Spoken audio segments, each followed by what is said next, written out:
ZAC has found some remorse. Connie knows y'all fucking lying. And Nathan is back on Tony's couch because he's running from his side chick the same way he's running from his wife. What's good, y'all? She gets this Erica Vane coming to you right here on Erica Vane TV with another Zatima video. And in this one, we're breaking down season 3, episode number 12. If you're new here, hit that subscribe button and turn on your bell notifications so you don't miss out on any of my Zatima content and conversations. And without further ado, let's go ahead and talk about the episode. This episode hit a little less hard than episode 11. However, the nature and the tone was still very solemn because ZAC is still in jail and Fatima is still fed up, at least until she sees Jeremiah. Not perfectly fine, but definitely alive and making it at the very end of the episode.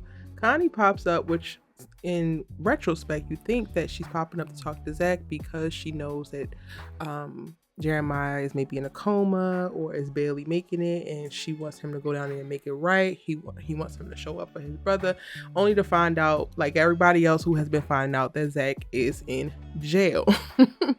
Now, Connie becomes a pivotal player in this episode as she talks to Fatima, and she talks to Deja, and she talks to Preston, and ultimately she takes Fatima down to the hospital to double check that Jeremiah is in the spot that she left him in, which is his room in the bed, recovering in the neck brace. Did ZAC break his damn neck? Lord have mercy. Anyway, y'all, we know that Jeremiah is still alive, so that means that ZAC should be getting out, or at least he should not be getting prosecuted for murder. Maybe he's prosecuted for aggravated assault because there is a video of the ass whooping making its rounds. Just ZAC's luck. Exactly. Other than that, y'all, Fatima goes to work and she calls the therapist, and it's so interesting because I've seen a couple comments in my comment sections on other videos, and they were like, is the therapy even working? Like, this therapist isn't good. I think that it's not even about the therapist. The person who is actually in the therapy chair has to be willing to do the work. The person in the therapy chair has to be willing to see themselves. The person in the therapy chair has to be willing to take accountability. The person in the therapy chair has to be willing to change. But to be willing to change, again, you have to be able to see yourself, see any problems or areas of opportunity and adjustment that can be had, and then begin to make those. Can we say that ZAC is one of those type of people? Absolutely not. So yeah, if the therapy isn't working, it's not because the therapist is trash. It's because ZAC is. Yes, I love that lesson. Okay. Now, it was interesting listening to Fatima talk to the therapist because while she is all gung-ho, ZAC gonna have to figure it out. She tell Preston, I'm not going down there. I just came from down there. He brought this on himself. You want to go ahead, but I got to go to work, blah, blah, blah, blah, blah, blah.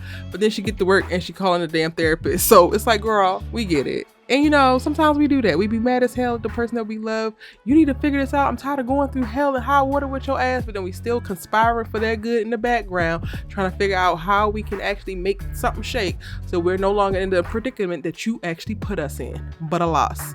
I wish they would utilize Preston and Bryce a little bit better. Bryce is completely unnecessary, but Preston is just completely being underutilized. Like, the way I wanted to jump to the screen and slap the hell out of Bryce when Bryce said, I think this is my fault because I caused all the money stress and then he just lost it.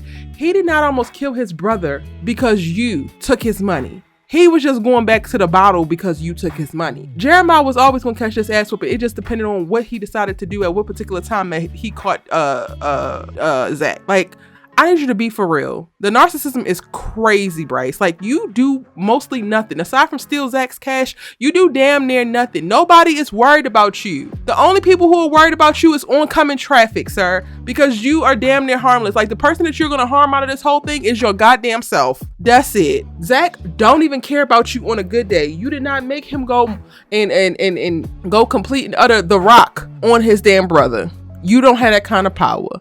I know you wish you did, but you don't. He goes over, because I just want to wrap up Bryce. He asks Angela, can they talk later? Because he calls her, oh, this ZAC stuff is so much. Do nobody have jobs? Nobody don't have nothing to do? Fatima the only one that got to go to work? Because you just so distraught that ZAC is in jail. Why? ZAC is not even talking to you. ZAC don't even wish you well. You was all types of lumped up after running yourself into oncoming traffic, and ZAC didn't even want to bring his ass down to the hospital to wish you well. Stop worrying about that man. The money is back. Go and try to make some more. If you want to do something, you want to be helpful, Bryce, and then get the hell off of Angela line, because I really don't like using this word when it comes to people, but Bryce is pathetic. He really is pathetic. And it's disgusting me to even watch the character because they could have done so much more with him. And this is what we get. Like, sir, you're good for nothing. You're manipulative. You're whack. Like, ugh, please. Preston, on the other hand, just gotta save his new best bud. It's like, sir, where is Mindy? Where's your wife? Because why are you down here riding for ZAC so hard? Your wife and maybe a kid on the way is waiting. You down here in these tight ass jeans and this leather jacket. Let me stop. I like the addition of Preston to this world because I appreciate still seeing Trinity. They just need to do something with them. Something meaningful. Connie girl, we get it. You ZAC homegirl and you want to be Fatima homegirl, but also, yeah, you got to understand being done is being done. And there's the dialogue sometimes. It could be so great and then it just falls off a cliff. Connie said something along the lines of, how many times you didn't gone to hell with him? And I'm just like, girl, that is the reason why she needs to be ready to get off of this boat. You're trying to use this to convince her that she needs to stay in hell with this man? Connie, take your ass home in this beat up ass car that won't even drive. And where the hell did you get this from? Because back in season 1, you was over here borrowing ZAC's car. And y'all, speaking of Connie, are Connie and Tony hunching? What's up with them?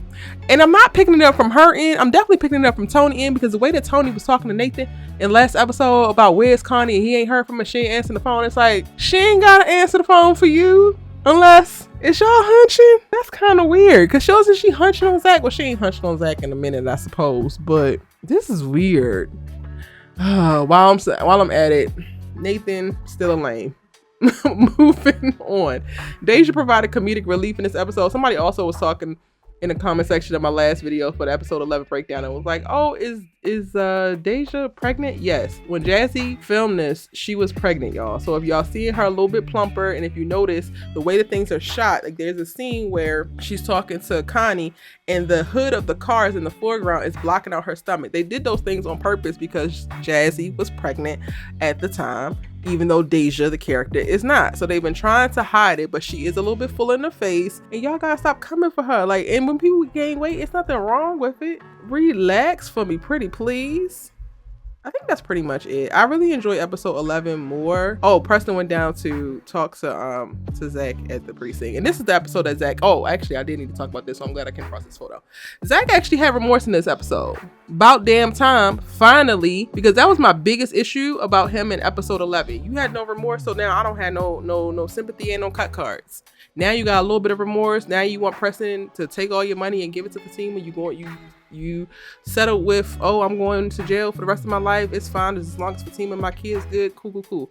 All right, that's a start. But we need to ramp up more of the remorse, and we need to ramp up some humble. We need to ramp up you knowing exactly how ignorant and ghetto you are, and figure out what you're gonna do about it, because you are a raggedy ass man and you need to not want to be a raggedy ass man anymore versus sitting around puffing out your chest talk about, dude, life has been hard, y'all niggas don't understand, that's why I gotta run around here like a caveman beating my chest and cheating on people. No, ZAC, it's time to grow. You with a new partner, you got a new house, you got a new career, everything is brand new for you. Your life is waiting to start, to really pop off, to really be great. It's waiting for you to catch up, and you refuse to leave the goddamn past and walk into the future, and enough is enough. And I'm gonna just end it there. Let me know y'all's thoughts in the comment section down below. It's your consistent Talk TV with. I'll see you in the next one.